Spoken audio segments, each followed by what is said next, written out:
అందరూ నమస్కారం అండి.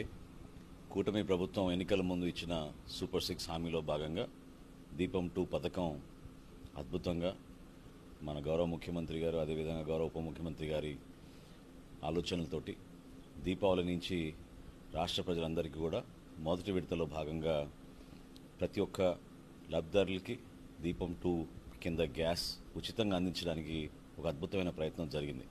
ఇప్పటి వరకు సుమారు 98 లక్షల మంది వినియోగదారులు దీన్ని ఉపయోగించుకున్నారు.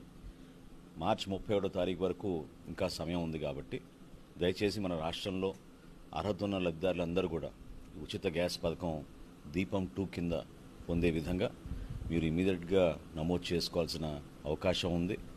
మరి ఏప్రిల్ 1 నుంచి కొత్తగా మళ్ళీ 3 గ్యాస్ సిలిండర్లు ఇవ్వబోతున్నాం కాబట్టి ఆ కార్యక్రమం ప్రారంభం అవ్వకుండా ముందు ఈ కార్యక్రమంలో మొదటి విడతలో భాగంగా ఉన్న ఒక ఉచిత గ్యాస్ సిలిండర్ని ముందు